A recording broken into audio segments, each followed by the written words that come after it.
I know y'all seen Angela Rye, right? Especially on that podcast with Charlemagne. You know, when you're running a scam political party that's supposed to champion diversity and inclusion, when you operate under the guise of being pro-black and pro-black community, people like Angela Rye and Simone Sanders and Bakari Sellout are vitally important and useful tools to brainwash the black community.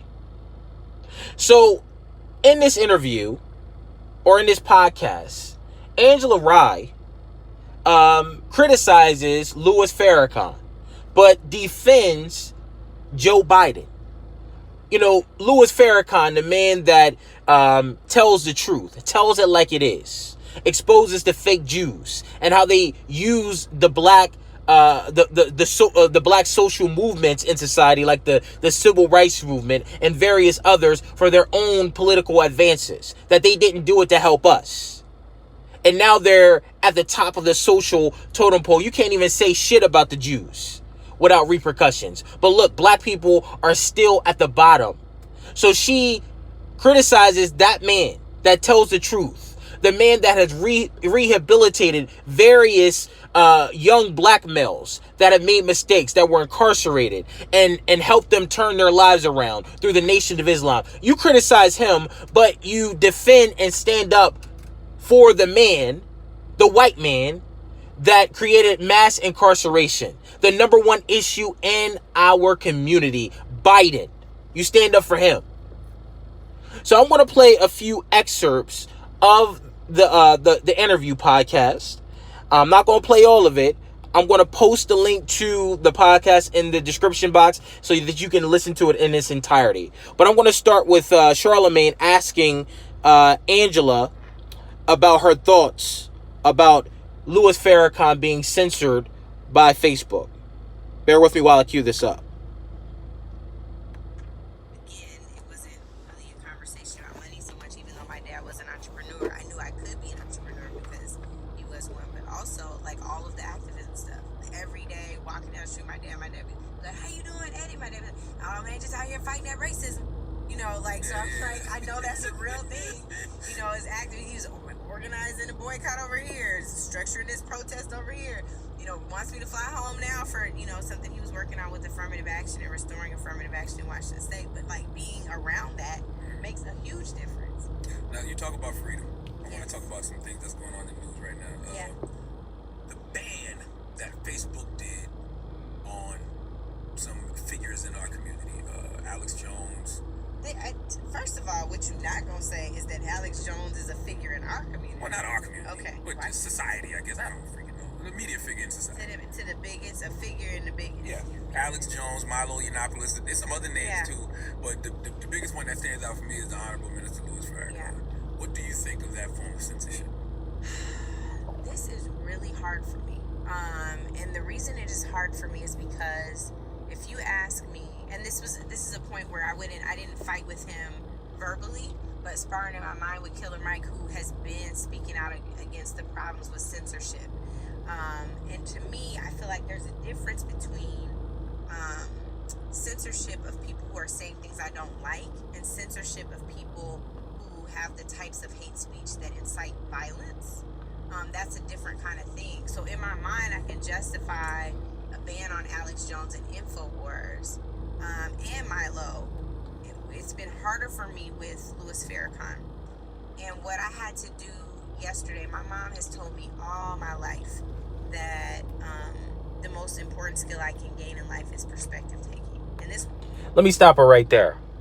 Now, notice how she says it's hard for her to defend Louis Farrakhan. As I stated earlier, the man that has rehabilitated a lot of young black men that have been incarcerated. Black men that nobody wanted, nobody would hire. Society cast them away. They were castaways in society. But Louis Farrakhan, through the Nation of Islam, rehabilitated those young black men, cleaned them up, shaped them up. They wearing bow ties, selling bean pies or whatever. But he gave them a sense of belonging, a sense of meaning. Okay, he may not have changed everything in the black community, but he's doing something. Show me another black leader that's doing what Louis Farrakhan is doing. in this country. You can't name one. Now, I don't agree with all of the shit that he says. I don't agree with a lot of shit that he has done. But what I do respect and admire about Farrakhan is that he's actually doing the work. He's helping our communities in his own way. All right. If you don't recall, remember Tamika Mallory, the leader of the Women's March, when she was on The View, and when racist ass Meghan McCain asked her to disavow or denounce Louis Farrakhan, she wouldn't do it. She said that she don't agree with a lot of shit that he said, but she did not publicly denounce or disavow Louis Farrakhan. Why? Because she respects black men. Angela Rye and Simone Sanders don't respect black men. Why? Because they're black feminists. And black feminism, if you do your research, has destroyed the foundation and the fabric of the black family. See, white supremacy does not want alpha male leadership, especially in the black community. They don't want Louis Farrakhan's in the black community. That's why they're using black feminists like Angela Rye, and they're using black feminists like Simone Sanders to put down black men. Remember when Simone Sanders told all black men to shut up? When Uncle Luke rightfully criticized Kamala Harris on her record as a prosecutor? They're using black feminism in conjunction with racist social policy to destroy the black family. Why? Because they want black men to be effeminated. They want you to be feminine. They want you to wear dresses. They want you to be incarcerated. They want you to be at the status quo. They don't want you to be political leaders. They don't want more Malcolm X's and Dr. Kings. They want you to be wearing fucking dresses. And that's what Angela Rye and Simone Sanders is doing. They're being used by the fucking Democrats. Simone Sanders is being used by Joe Biden. Angela Rye is being used by the Democrats. And when they get done with their asses, they're going to toss their asses right back to the trash chute. They're being used. All right, so I'm going to go ahead and play a little bit more of what she said about Louis Farrakhan, and then I'm going to fast forward it to what she said about Biden. Let me cue this back up. I've been mad about the thing with Louis Farrakhan all weekend, and I was like, let me go back and listen to some of the stuff that people are the most upset about. So I went to his Twitter page, because that is still up. His Twitter page, and he has a pinned tweet up that talks about that Jesus on the cross wasn't real and all this stuff. Like, I mean, it was inflammatory, and blames, Jesus's death on the Jews in ways that I think are not very productive.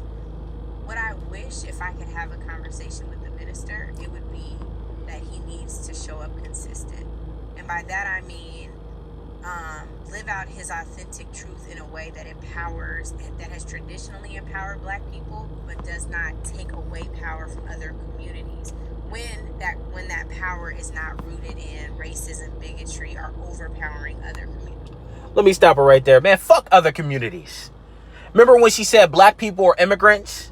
She tried to lump us in with these fucking illegals that didn't fight in any wars, didn't march in any marches, but she wants us to fight and have this quote-unquote black and brown coalition.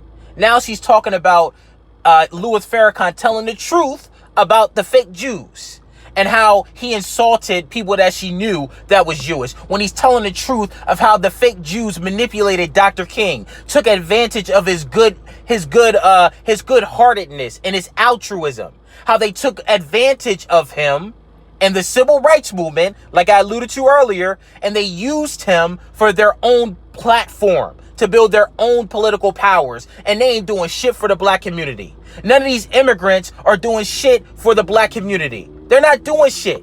They're coming over here to take. None of them have gone through what we went through. None of them were on any slave ships. None of them were slaves. None of them built this country for free. We built the fucking country. Fuck these other communities. I stand with Louis Farrakhan for telling the truth. So what I'm going to do is I'm going to fast forward it to what she said about Joe Biden. I'm going to fast forward it. Bear with me one moment. All right, let me cue this up. There's plenty of people that we, deal with on a daily basis who we don't agree with everything that they're saying. And I don't like when we hold Minister Farrakhan to a different standard than we hold our president to. I agree with that. He should be off social media. Joe Biden has said things that I think are downright racist. Period. When it comes to black people, Joe Biden has said things in regard. He wrote the '94 crime bill, but guess what? That don't mean I'm not gonna vote for him.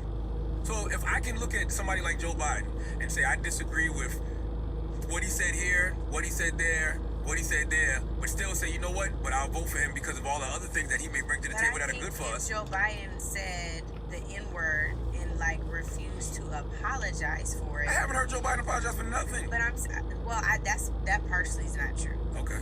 He said that he wishes he would have handled the Anita Hill thing differently. He said that 2 weeks ago when he announced he was running for president. That is true. I'm just saying, let's just acknowledge for what it is. All I'm saying is ultimately what would mean more to me than anything else is the minister saying, there are things that I've said in my past that even out of context, in context or out of context, they shouldn't have been said. Like they're just not necessary. How is it moving they're just salacious. You don't need to say anything about termites and you just don't need to do that. I think the worst thing that has happened to the minister in a lot of ways, the worst and best thing is social media. Yeah. Because you take these little clips. I know. These sound bites. We have all been impacted by that. 100%. Yeah. We take these sound bites, or you take this one tweet and you're like, what does he mean by that? You know what I mean?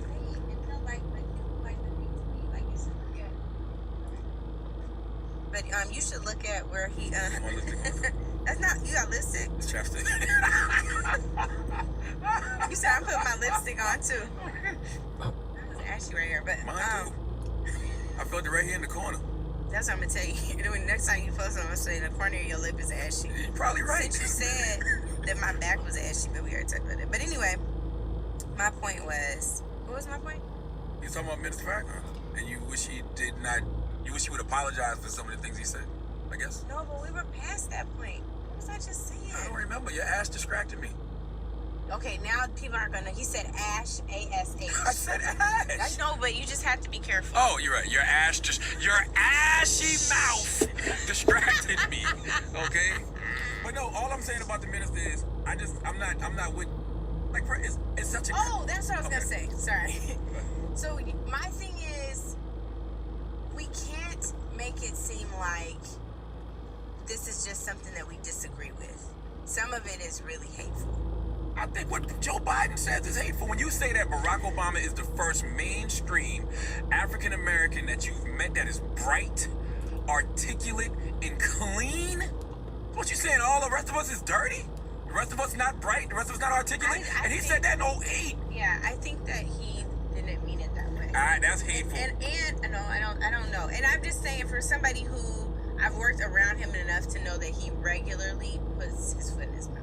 Joe Biden. Yeah, and I don't think that it was mean-spirited at all. I think that some of the stuff the minister said has been kind of mean-spirited. You know, I think Joe Biden puts his foot in his mouth. Jewish people, what? I think Joe Biden puts his foot in his mouth because he's pretending to be something he's not. I'm going to stop it there.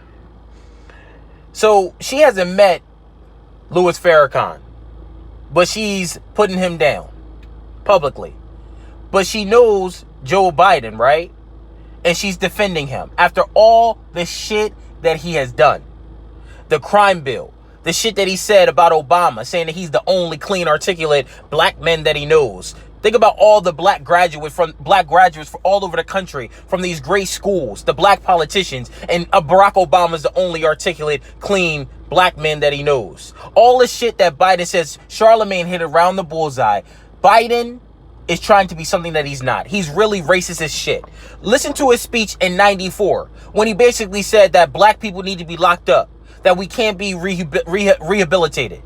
And he wrote the crime bill, basically targeting black communities with crack cocaine, but not targeting the white communities with the powder cocaine.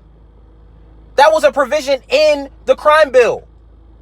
So Biden is fucking racist. He did not have any mercy on you. None whatsoever. In that speech, he called you a criminal. He called you a predator. He didn't tell the truth, stating that these people were enslaved. These people were done wrong. These people were robbed. They were never given a dime of reparations for their free labor or repaired. He didn't have no mercy on you. Instead, he locked your ass up. He locked your cousin's ass up. He locked your daddy's ass up. And they still languishing in prison because of Joe Biden. And Angela Rye, the fucking sellout that she is defending that fucking asshole. And I think that Charlemagne should have been a little bit more alpha male and shut that shit down and checked her ass. Because her ass needs to be checked. So, ADOS community, we ain't got no friends. None of these fake ass leaders, these fake ass spokespeople like Angela Rye and Simone Sanders got our best interest. They're using these black feminists to keep the status quo in the black community.